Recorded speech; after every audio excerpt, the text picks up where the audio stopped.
Welcome to Phone Scoop's first video review. Today we're going to show you the Sony Ericsson W600. This phone was recently launched on Singular. The Sony Ericsson W600 is the second spinner that the company has launched in the US.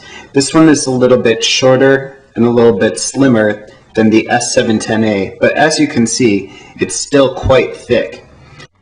It has changeable faceplates so that you can customize the look and feel of the phone. Other than that, all that the company has done is add a loop antenna and these two additional gaming buttons up here, which when you hold the phone to use for games, you can use as A and B buttons.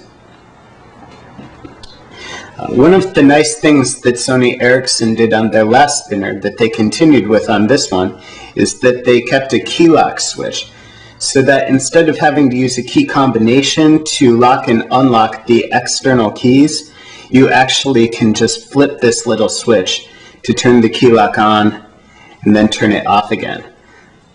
A nice feature that they've added with this generation is that actually spinning the phone open takes the key lock off.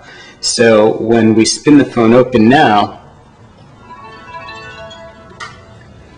the key lock actually automatically turns off.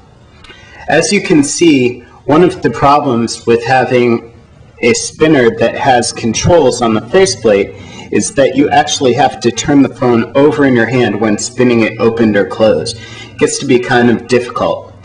You get used to it after a little while, but sometimes you just wish that you didn't have to keep flipping the phone over.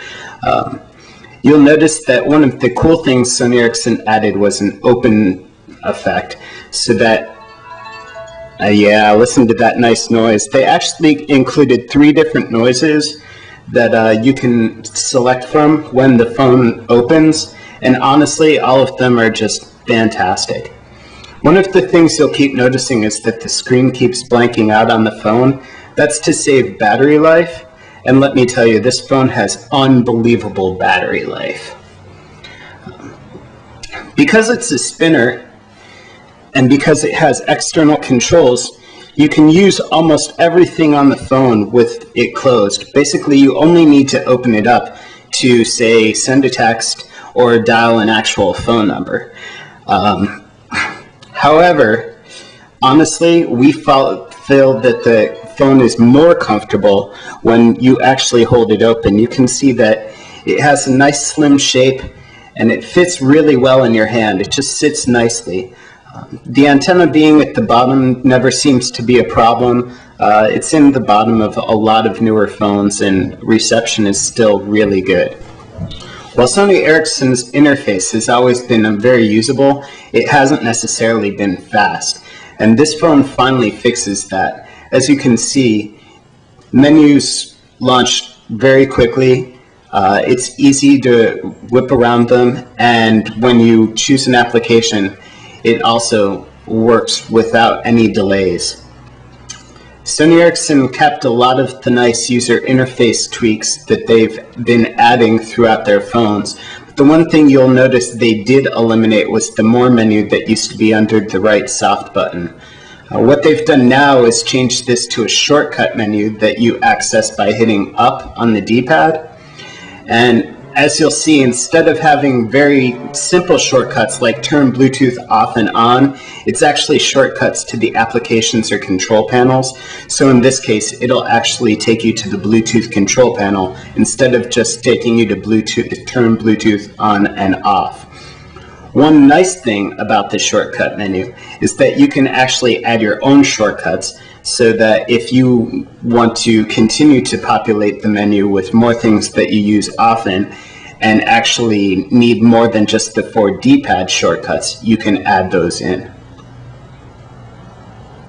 Hitting left on the D-pad takes you to the new message menu, and as you can see, T9 is actually fairly fast on this phone. It'll keep up with you pretty much as fast as you can type.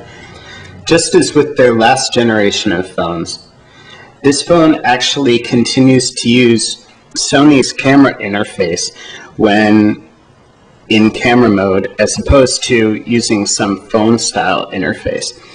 The phone is actually held horizontally like a camera.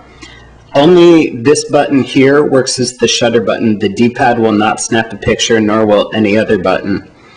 If you take a picture at less than full resolution, you can actually use the volume up and down key as zoom.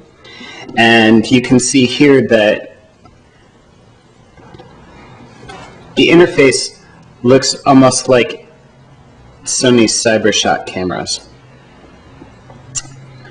The camera lens itself no longer has a lens cover, but is actually embedded pretty deep into the phone body. This prevents it from getting scratched. And honestly, it didn't even collect a lot of crud when in the pocket, which was kind of surprising and very nice.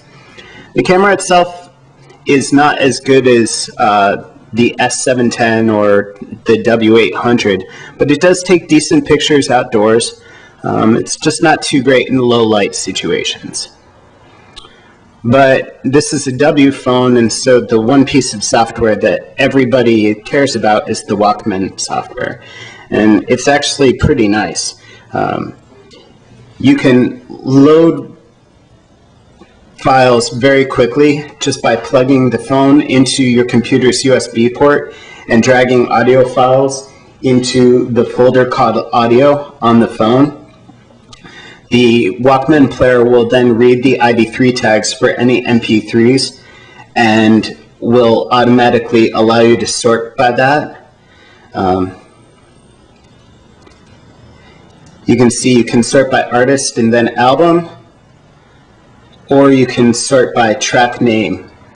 The PC software also allows you to create playlists when loading tracks onto the phone. The player is actually really nice, and as you can see, the speakers are very good.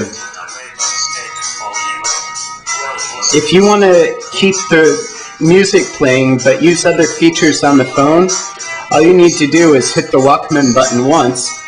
The interface minimizes, you can see the little play icon, and then you can continue to use the phone while things are going.